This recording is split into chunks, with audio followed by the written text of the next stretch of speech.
মানব জীবন এক দীর্ঘ যাত্রা। কখনো আলো, কখনো অন্ধকার, কখনো সুখ, কখনো দুঃখ, কখনো সফলতা, আবার কখনো এমন এক কঠিন মুহূর্ত যেখানে দাঁড়িয়ে মানুষ নিজেকে হারিয়ে ফেলে। ঠিক সেই দুরূহ সময়ে মানুষের মনের গভীরে যে প্রশ্নটা বারবার উঠে আসে তা হলো, আমি কি করব? কোনটা সঠিক পথ? এই প্রশ্ন আজকের মানুষ যেমন করে, হাজার হাজার বছর আগে একই প্রশ্ন করেছিলেন অর্জুন নামের এক মহাবীর।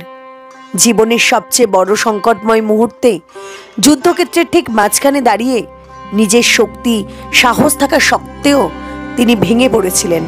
তার হাত কাঁপছিল, মন অস্থির ছিল, চারদিকে বিভ্রান্তির ঘূর্ণি তাকে গ্রাস করছিল। আর ঠিক সেই সময়ই তাঁর সারথি, তাঁর বন্ধু, তাঁর প্রভু ভগবান শ্রীকৃষ্ণ তাকে যে শিক্ষা দিয়েছিলেন, সেই শিক্ষাই আজ শ্রীমদ্ ভগবদ গীতা নামে সমগ্র মানবজাতির পথপ্রদর্শক হয়ে আছে। হাজার হাজার বছর আগে কুরুক্ষেত্রের যুদ্ধের প্রাক্কালে দুই সেনা মুখোমুখি দাঁড়িয়ে, শঙ্খ বাজছে, ঘোড়ার ক্ষিপ্র আওয়াজ, রথের গর্জন, মহাভারতের বিশাল যুদ্ধ শুরু হতে যাচ্ছে। অর্জুন তার নিজের আত্মীয়, গুরু, ভাই, বন্ধুদের শত্রুপক্ষের সেনাবাহিনীতে দেখে মানসিকভাবে বিপর্যস্ত হয়ে পড়েন। তিনি ভাবেন, এই যুদ্ধ কেন? মানুষ মরবে কেন? রাজ্য পেলে কি হবে? আমি কি আমার নিজের মানুষদের হত্যা করতে পারি? তার হৃদয় ভেঙে যায়, তীর ধনুক হাত থেকে পড়ে যায়, পা কাঁপতে থাকে, চোখ জলে ভরে ওঠে। তিনি যুদ্ধ করতে অস্বীকার করেন। এমন এক অসহায় মুহূর্তে তিনি শ্রীকৃষ্ণের শরণাপন্ন হন এবং বলেন, হে কৃষ্ণ, তুমি আমাকে পথ দেখাও। আমার মন দুর্বল, আমি সত্য জানি না, আমাকে শিক্ষা দাও। আর তখনই শুরু হয় গীতার মহা সংলাপ, যা পরবর্তীকালে বিশ্বের সকল জ্ঞান গ্রন্থের মধ্যে সবচেয়ে শ্রেষ্ঠ জ্ঞানের উৎস হিসেবে প্রতিষ্ঠিত হয়। গীতা কোনো কল্পনা নয়, কোনো কাল্পনিক গল্পও নয়, কোনো প্রাচীন ভাববাদও নয়। এটি জীবনের একদম বাস্তব অবস্থার উপর ভিত্তি করে গড়ে ওঠা জ্ঞান দর্শন। এক যোদ্ধার জীবনের সংকট, এক মানুষের মানসিক টানাপোড়েন, সিদ্ধান্তহীনতা, বিবেকের দ্বন্দ্ব, এসবই গীতার কেন্দ্রবিন্দু। তাই আজ গীতা বিশ্বের যে কোনো মানুষকে স্পর্শ করে, কারণ জীবনের সংকট কখনো ধর্ম, জাতি, দেশ দেখে আসে না। মানুষের ভেতরের সংগ্রাম একই। আজকের যুগের মানুষ যেন আরও বেশি বিভ্রান্ত, বাড়ছে মানসিক চাপ, ভাঙছে সম্পর্ক, কমছে ধৈর্য, বাড়ছে ভয়, অনিশ্চয়তা ও দুশ্চিন্তা চরমে। এই সব সমস্যার সমাধান আমরা প্রযুক্তিতে, অর্থে, সাফল্যে খুঁজি, কিন্তু শান্তি পাই না। কারণ শান্তি একটি অভ্যন্তরীণ অর্জন, বাহ্যিক নয়। গীতাতে শ্রীকৃষ্ণ বলেছেন, মনই মানুষের বন্ধু, আবার মনই মানুষের শত্রু। এর অর্থ হলো, আপনি যদি আপনার মনকে নিয়ন্ত্রণ করেন, মন আপনাকে চূড়ান্ত সাফল্য দেবে। কিন্তু যদি মন নিয়ন্ত্রণহীন হয়, মনই আপনাকে অস্থির, দুঃখী ও দুর্বল করে দেবে। গীতার কয়েকটি মৌলিক শিক্ষা সহজভাবে ব্যাখ্যা করা হলো। কর্তব্যবোধ, আপনি কাজ করুন, ফলের আশায় নয়। গীতা বলে, কর্মণ্যে বাধিকারস্তে মা ফলেষু কদাচন, অর্থাৎ কাজে মন দিন, ফল নিয়ে ভাববেন না, ফল আপনার যোগ্যতা অনুযায়ী আসবেই। স্থির মন, মানসিক স্থিতি না থাকলে জীবনের কোনো সিদ্ধান্তই সঠিক হতে পারে না। অর্জুন স্থির হতে পারছিলেন না, তাই শ্রীকৃষ্ণ প্রথমে তাকে মন শান্ত করার শিক্ষা দেন। আত্মার অমরত্ব, শরীর নশ্বর কিন্তু আত্মা অনন্ত। এই শিক্ষা মানুষকে মৃত্যু ভয় থেকে মুক্ত করে। যোগ অর্থাৎ মনের বিজ্ঞান। যোগের প্রকৃত অর্থ শরীর বাঁকানো নয়। যোগ মানে মনের শৃঙ্খলা, মনের ঐক্য, নিজেকে নিজের সঙ্গে যুক্ত করা। সঠিক সিদ্ধান্ত নেওয়ার শক্তি, গীতা মানুষকে দেখায় কোনটা সঠিক, কোনটা ভুল, কোন পরিস্থিতিতে কি সিদ্ধান্ত নেওয়া উচিত, বিপদের সময়ে কিভাবে নিজেকে স্থির রাখা উচিত। গীতা কেন সবাইয়ের পড়া উচিত? আজকের জীবনে অফিসের স্ট্রেস, সম্পর্কের টানাপোড়েন, অর্থনৈতিক চাপে ভেঙে পড়া, ব্যস্ততা ও অতিরিক্ত প্রতিযোগিতা, ভবিষ্যতের ভয়, সাফল্য, ব্যর্থতার চাপ, এই সব জায়গায় গীতার শিক্ষা মানুষকে নতুন মানসিক শক্তি দেয়। বিশ্বের বহু বড় বড় নেতা, দার্শনিক, বিজ্ঞানীরা গীতাকে জীবনের সেরা গাইড হিসেবে মানেন। গীতার একটি বিশেষ দিক হলো এতে কোনো ধর্মীয় ভেদাভেদ নেই।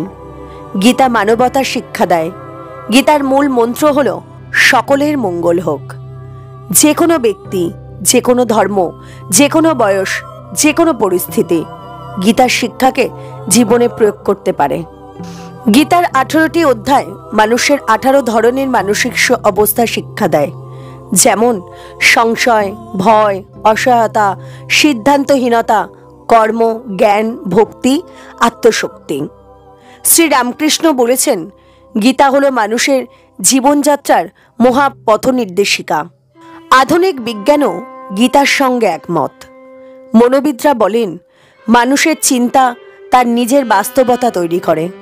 এই শিক্ষা গীতাতেই ছিল হাজার হাজার বছর আগে। শ্রীকৃষ্ণ বলেছেন, যেমন চিন্তা করো তেমনই হয়ে উঠবে। গীতা পড়ে মানুষ দুঃখ থেকে মুক্তি পায়, ভয় কমে, মন শক্তিশালী হয়, নিজের লক্ষ্য স্পষ্ট হয়, কাজের প্রতি উৎসাহ বাড়ে, জীবনে শান্তি আসে। কারণ গীতা মানুষকে শেখায়, নিজের ভেতরের শক্তিকেই জাগাও, তুমি পারবেই। গীতার শিক্ষা শুধুমাত্র অর্জুনের জন্য নয়, আপনার, আমার, সবার জন্য। অর্জুন যুদ্ধক্ষেত্রে দাঁড়িয়ে যেমন ভেঙে পড়েছিলেন, আজ আপনি হয়তো জীবনের যুদ্ধক্ষেত্রে দাঁড়িয়ে আছেন। আপনার যুদ্ধ হতে পারে চাকরি, ব্যবসা, সম্পর্ক, সংসার, রোগ, দুশ্চিন্তা, ভবিষ্যতের ভয়। গীতা আপনাকে শেখায় আপনি একা নন, আপনার ভিতরেই অসীম শক্তি আছে। ভগবান শ্রীকৃষ্ণ সমগ্র মানব জাতিকে উদ্দেশ্য করে অর্জুনকে বলেছিলেন, যদি নিজের মনকে বশ না করতে পারো তাহলে সেই মনই তোমার চরম শত্রু হয়ে উঠবে। যদি সফল হতে চাও তাহলে ভয়কে জয় করো। অর্জুন যখন কৌরবদের বিরুদ্ধে যুদ্ধ করতে রাজি হলেন না, তখন ভগবান শ্রীকৃষ্ণ তাকে বললেন, হে অর্জুন, তুমি নির্ভয়ে যুদ্ধ করো। নিহত হলে স্বর্গ পাবে, আর জিতলে পৃথিবী শাসন করবে। তাই যে কোনো কাজে সফলতা পেতে হলে মন থেকে ভয়কে দূর করবে। মানুষের কর্মফল নিয়ে ভগবান শ্রীকৃষ্ণ ভগবদ্গীতায় বলেছেন, ফলের আশা না করে কর্ম করে যাওয়া উচিত। আপনি যদি কোনো কাজে সাফল্য পেতে চান, তার কর্মে মনোযোগ দিন, তবেই আপনি বিভ্রান্তি ছাড়া কর্ম করতে সক্ষম হবেন। গীতায় বলা হয়েছে, ফল কামনা করে কর্ম করলে কর্মের দিকে কম আর ফলের দিকে বেশি মনোযোগ থাকে। ভগবান শ্রীকৃষ্ণ বলেন, যতক্ষণ না তুমি নিজের কাছে হেরে যাচ্ছ, ততক্ষণ এই পৃথিবীর কেউ তোমাকে হারাতে পারবে না। তুমি দুর্বল নও, দুর্বল তোমার সময়, আর সময় পরিবর্তন হবেই। ভগবান শ্রীকৃষ্ণ বলেন, মনের শান্তির থেকে বড় সম্পদ এই পৃথিবীতে আর কিছুই নেই। যে ব্যক্তি নিজের মনকে শান্ত রাখতে শিখে গেছে, তার থেকে বড় ধনী এই সংসারে আর কোথাও নেই। সময় কখনো মানুষের তৈরি পথে চলে না, মানুষকেই সময়ের তৈরি পথে চলতে হয়। একেই তো নিয়তি বলে। জীবন তখনই কঠিন মনে হয় যখন আমরা নিজেকে পরিবর্তন করার পরিবর্তে পরিস্থিতিকে পরিবর্তন করার চেষ্টা করি। কর্মই হলো সবথেকে বড় ধর্ম। ভগবান শ্রীকৃষ্ণ বলেন, মানুষ কর্ম করার জন্য পৃথিবীতে জন্ম নেয়, আর কর্ম না করে কেউ থাকতে পারে না। পরিণামের চিন্তা না করে মানুষকে নিজের কর্তব্য পালন করে যাওয়া উচিত। ক্রোধ মানুষকে নরকে টেনে নিয়ে যায়। ক্রোধ করার জন্য মানুষের মন অশান্ত হয়ে পড়ে, আবেগের বশবর্তী হয়ে তখন সে নিজেকেই ক্ষতি করে। ভগবান শ্রীকৃষ্ণ বলেন, মানুষকে ক্রোধ এড়িয়ে চলতে হবে। যতই রাগ হোক না কেন, নিজেকে নিয়ন্ত্রণ করার প্রচেষ্টা করতে হবে। এই সংসারে আজ যা তোমার আছে, গতকাল তা অন্য কারোর ছিল, আগামীকাল তা অন্য কারোর হয়ে যাবে। তুমি এই পৃথিবীতে খালি হাতে এসেছো, আর তোমাকে খালি হাতেই এখান থেকে ফিরে যেতে হবে। মনের উপর নিয়ন্ত্রণ রাখা অত্যন্ত জরুরি। মানুষের মন বায়ুর মতো চঞ্চল হয়। এই মনের জন্যই মানুষ কামনা বাসনার প্রতি আকৃষ্ট হয়ে নিজের লক্ষ্য থেকে ভ্রষ্ট হয়ে যায়। যদি জীবনে সফলতা পেতে হয় তাহলে মনের উপর নিয়ন্ত্রণ পাওয়া খুবই জরুরি। মনকে নিজের বশে করতে পারলে মস্তিষ্কের শক্তি কেন্দ্রীভূত হয় এবং তার জন্য কাজে সফলতা পাবার সম্ভাবনা বৃদ্ধি পায়। গীতা আমাদের শেখায়, যে ব্যক্তি নিজের মনের উপর নিয়ন্ত্রণ লাভ করেছে তার মনে অপ্রয়োজনীয় চিন্তাভাবনা এবং কামনা বাসনা প্রবেশ করতে পারে না। ভগবান শ্রীকৃষ্ণ বলেন, সবসময় সন্দেহকারী ব্যক্তি না তো এই জীবনে শান্তি পায় না অন্য জীবনে শান্তি পায়, আর সেই জন্যই সন্দেহের প্রবণতা থেকে দূরে থাকা উচিত। অধিক সন্দেহ করলে মনের শান্তি নষ্ট হয়, আর সেই ব্যক্তি ভ্রমের বশবর্তী হয়ে আপনজনদের সাথে সব সম্পর্ক নষ্ট করে ফেলে। শরীরের সৌন্দর্য মনকে আকর্ষিত করে, কিন্তু স্বভাবের সৌন্দর্য হৃদয়কে আকর্ষণ করে। সেই জন্যই মানুষের স্বভাব সর্বদা নির্মল হওয়া উচিত। কে কি করছে, কেন করছে এবং কিভাবে করছে, এই সব থেকে যত দূরে থাকবে ততই তুমি সুখে থাকবে। জীবনে আমরা কতটা ঠিক এবং কতটা ভুল এটা মাত্র দুজনই জানে। একজন হলেন পরমাত্মা এবং দ্বিতীয়জন হল আমাদের অন্তরাত্মা। ভগবান শ্রীকৃষ্ণ বলেন, যে ব্যক্তির মধ্যে জ্ঞানের অভাব এবং ঈশ্বরে বিশ্বাসের অভাব থাকে সেই ব্যক্তি জীবনে কখনো আনন্দ এবং সফলতা লাভ করতে পারে না। মানুষের দুঃখের প্রধান কারণই হলো তার মোহ। যে যত বেশি মোহ করবে সে তত বেশি দুঃখ ভোগ করবে। তোমার আফসোস তোমার অতীতকে পরিবর্তন করতে পারবে না, আবার তোমার দুশ্চিন্তা তোমার ভবিষ্যৎকে পরিবর্তন করতে পারবে না। সেই জন্যই বর্তমানের আনন্দ উপভোগ করা সব থেকে সুখের। ভগবান শ্রীকৃষ্ণ বলেন, যে তোমার পাশে থাকে তুমিও তার পাশে সবসময় থেকো, আর যে তোমার সাথে প্রতারণা করে তাকে তুমি ত্যাগ করো। যে স্থানে তোমার কোনো সম্মান নেই সেখানে কখনোই যাওয়া উচিত নয়, কারণ এটা করলে লোকে তোমাকে বোকা এবং দুর্বল ভাববে। গীতা বলে, যে কোনো কাজে সাফল্যের জন্য মনে প্রশান্তির প্রয়োজন। ভগবান শ্রীকৃষ্ণ বলেন, রাগ বুদ্ধিকে ধ্বংস করে ব্যক্তিকে মূর্খ করে তোলে। একজন মূর্খ নিজেকে ধ্বংস করে। এমতাবস্থায় যে কোনো কাজের সফলতার জন্য ক্রোধ ত্যাগ করা উচিত। ভগবান শ্রীকৃষ্ণ বলেন, যে কখনো জীবনের সংকটে পড়েনি সে কখনো নিজের শক্তি সম্পর্কে জানতে পারে না। যে অন্যের দুঃখকে অনুভব করতে পারে, যার মনে দয়া আছে, যারা মন থেকে শুদ্ধ, সেই এই পৃথিবীর জন্ম মৃত্যুর চক্র থেকে মুক্ত হয়ে যায়। যদি কাউকে বিশ্বাস করতে হয় তাহলে তার কথায় নয়, তার ব্যবহার দেখো। অতিরিক্ত রাগের সময় কিছুটা চুপ থাকলে এবং ভুলের সময় মাথা নত করলে জীবন আরও সহজ হয়ে ওঠে। ভগবান শ্রীকৃষ্ণ বলেন, যে ব্যক্তি আমাকে জেনে যায় সে এই কষ্টে ভরা পৃথিবীর জন্ম মৃত্যুর চক্র থেকে মুক্তি পেয়ে যায়। যে ব্যক্তি ভগবদ্গীতা পাঠ করে এবং অনুসরণ করে তার জীবন থেকে সমস্ত দুষ্কর্মের প্রভাব নষ্ট হয়ে যায়। বুদ্ধিমান ব্যক্তি যখন সম্পর্ক রাখা বন্ধ করে দেয় তখন বুঝে নেওয়া উচিত তার আত্মসম্মানে কোথাও না কোথাও আঘাত লেগেছে। মানুষ এই জন্য দুঃখী নয় যে সে ঈশ্বরের অস্তিত্বকে বিশ্বাস করে না। মানুষ এই জন্য দুঃখী কারণ সে ঈশ্বরের জ্ঞানকে বিশ্বাস করে না। সময় এলেই সব কিছু পাওয়া যায়, সময়ের আগে পাওয়ার ইচ্ছাই মানুষের দুঃখের প্রধান কারণ হয়ে ওঠে। যারা প্রেমকে জঘন্য বলে তারা মূর্খ, কারণ এই জগৎ প্রেম দিয়েই তৈরি হয়েছে। প্রেমই হলো এই জগতের মেরুদণ্ড। বিষয় সম্পত্তি চিন্তা করতে করতে মানুষের তাতে আসক্তি জন্মায়। আসক্তি থেকে কামনা, কামনা থেকে ক্রোধ, ক্রোধ থেকে মোহ, মোহ থেকে স্মৃতিভংশ, স্মৃতিভংশ থেকে বুদ্ধি নাশ, আর বুদ্ধি নাশ হলেই বিনাশ ঘটে। কিন্তু যার ইন্দ্রিয় প্রসন্ন চিত্ত এবং বুদ্ধি ঈশ্বরে স্থিত তিনি অমৃত লাভ করেন। আর যার চিত্ত ঈশ্বরে সমাহিত নয় তার আত্মবিষয়ক বুদ্ধি ও হয় না। যার আত্মবিষয়ক বুদ্ধি চিন্তা নেই তার শান্তিও নেই, আর যার শান্তি নেই তার সুখ কোথায়? আমাদের মন সকল ইন্দ্রিয়কে পরিচালনা করে। যখন ইন্দ্রিয় সকল মনের অধীন এবং প্রজ্ঞাবান, যার ইন্দ্রিয় সকল বিষয় থেকে নিবৃত হয়েছে তার প্রজ্ঞা প্রতিষ্ঠিত হয়েছে বলে মনে করবে। যেমন নদীর জল সমুদ্রে প্রবেশ করে বিলীন হয়ে যায়, তেমনি আত্মাবান ব্যক্তির মধ্যে বিষয় সম্পত্তি সকল প্রবেশ করলেও তাতে চিত্ত বিক্ষিপ্ত না হয়ে স্থির থাকে। এইরূপ স্থির আত্মাবান ব্যক্তি শান্তি লাভ করেন, কিন্তু যিনি ভোগ কামনা করেন তিনি শান্তি পান না। যে ব্যক্তির সমস্ত কামনা বাসনা ত্যাগ করে নিষ্প্রিয় হয়ে বিচরণ করে, যিনি মমতা শূন্য এবং অহংকার শূন্য, তিনি শান্তিপ্রাপ্ত হন। হে পার্থ, এই স্থিতিপ্রজ্ঞ অবস্থাতেই হল ব্রাহ্মী স্থিতি। এই অবস্থা প্রাপ্ত হলে জীবের আর মোহ থাকে না। মৃত্যুকালেও এই অবস্থা বিদ্যমান থাকায় তিনি ব্রহ্ম লীন হয়ে যায়, অর্থাৎ তিনি মোক্ষ লাভ করেন।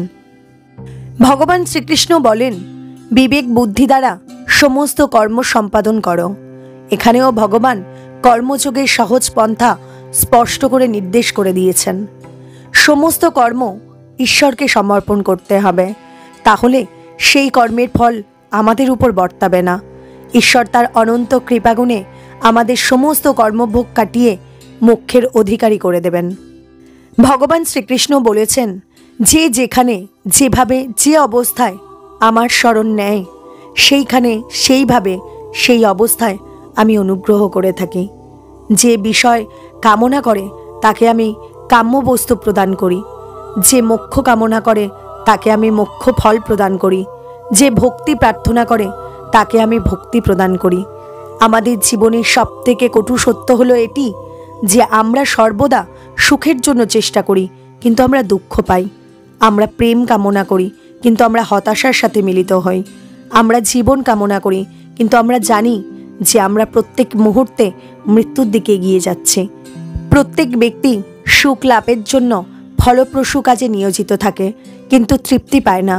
পরিবর্তে এই ক্রিয়াকলাপগুলি কেবল দুঃখকে আরও বাড়িয়ে তোলে। ফলে এই পৃথিবীতে কার্যত সবাই অসুখী। কেউ কেউ নিজের শরীর ও মনের দুঃখে ভোগে, অন্যেরা তাদের পরিবারের সদস্য এবং আত্মীয়দের দ্বারা যন্ত্রণা প্রাপ্ত হয়। কেউ কেউ ধনসম্পদের অভাব এবং জীবনের প্রয়োজনীয় জিনিসপত্রের ঘাটতিতে ভুগছেন।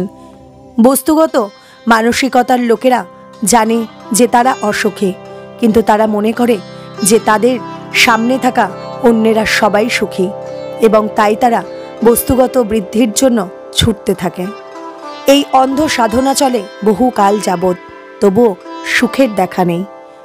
এখন যদি মানুষ এটা বোঝে যে ফলপ্রসূ কাজে লিপ্ত হয়েও কেউ কখনো সুখ অর্জন করতে পারেনি, তাহলে তারা বুঝবে তারা যেদিকে ছুটছে বৃথা এবং অর্থহীন, এবং তখন তারা আধ্যাত্মিক জীবনের দিকে ফিরতে পারে। যাদের বুদ্ধি আধ্যাত্মিক জ্ঞানে স্থির হয়ে গেছে, তারা বোঝে যে ভগবানই সব কিছুর পরম ভোগদাতা। ফলস্বরূপ তারা তাদের কর্মের ফলের প্রতি আসক্তি পরিত্যাগ করে, তার কাছে সমস্ত কিছু নিবেদন করে এবং তার করুণা হিসেবে যা আসে তা নির্মলভাবে গ্রহণ করে। এটি করার ফলে তাদের কর্মগুলি প্রতিক্রিয়া থেকে মুক্ত হয়ে যায়, যা একজনকে জীবন ও মৃত্যুর চক্র থেকে মুক্ত করে দেয়। গীতা আমাদের শেখায়, জীবনের কঠিন সময়ে আমরা যতটা ভাবি যে আমরা দুর্বল, বাস্তবে আমরা ততটাই শক্তিশালী। শুধু সেই শক্তিকে জাগিয়ে তোলার প্রয়োজন, আর সেই শক্তিকে জাগায় শ্রীকৃষ্ণের বাণী। গীতা বলেছে, জীবনের প্রতিটি সমস্যার সমাধান মানুষের নিজের মধ্যেই লুকিয়ে আছে। অর্জুনের মতো আজ আমরাও যখন দুঃখ, ভয়, দুশ্চিন্তা, চাপ, ব্যর্থতার মধ্যে দিয়ে যাই, তখন আমাদের মনে প্রশ্ন আসে, আমরা কি সঠিক পথে আছি? আমরা কি পারব? শ্রীকৃষ্ণ স্পষ্টভাবে বলেছেন, মানুষ তখনই দুর্বল হয় যখন সে নিজের শক্তিকে ভুলে যায়। আর তাই গীতার প্রধান উদ্দেশ্য হল মানুষকে নিজের শক্তিকে মনে করিয়ে দেওয়া। আজকের দ্রুতগামী জীবনে আমরা বাইরে ছুটছি, অর্থের জন্য, সাফল্যের জন্য, স্বীকৃতির জন্য, সুখের জন্য, কিন্তু প্রকৃত শান্তি কখনো বাইরে পাওয়া যায় না। শান্তি শুধু নিজের ভেতরেই থাকে। গীতা আমাদের সেই ভেতরের শান্তির দরজা খুলে দেয়। গীতার বাণীর সবচেয়ে বড় গুণ হল এটি সময়হীন। সময়ের সঙ্গে এর মূল্য কখনো কমে না। যেমন ছিল আজ থেকে হাজার হাজার বছর আগে, ঠিক তেমনই আজও এর শিক্ষার প্রয়োগ জীবনে শান্তি, সাহস ও স্থিতি আনে। আপনি যদি জীবনের কোনো কষ্টে থাকেন, গীতা পড়লে শক্তি পাবেন। আপনি যদি ভয় পান, গীতা আপনাকে সাহস দেবে। আপনি যদি দুশ্চিন্তায় থাকেন, গীতা আপনাকে মনের শান্তি দেবে। আপনি যদি সঠিক সিদ্ধান্ত নিতে না পারেন, গীতা পথ দেখাবে। অতএব গীতা মানুষের জীবন পরিবর্তনের এক মহৌষধ। গীতা পড়ার বিশেষ সুফল হল মনের শক্তি বাড়ে, জীবনে ধৈর্য বাড়ে, রাগ কমে, ভয় দূর হয়, আত্মবিশ্বাস জাগে, কাজের প্রতি নিষ্ঠা বাড়ে, মানুষের প্রতি করুণা জন্মায়। গীতা শুধু মানুষকে ভালো মানুষ নয়, ভালো চরিত্রের, ভালো হৃদয়ের মানুষ হতে সাহায্য করে। এই ভিডিওর মাধ্যমে যদি আপনার ভেতরে গীতার প্রতি সামান্য আগ্রহ জাগে, তাহলে মনে রাখবেন এটি আপনার জীবনের সবচেয়ে বড় অর্জন হতে পারে। কারণ গীতা মানুষকে শুধু বাঁচতে শেখায় না, জীবনকে অর্থপূর্ণ করে তোলে।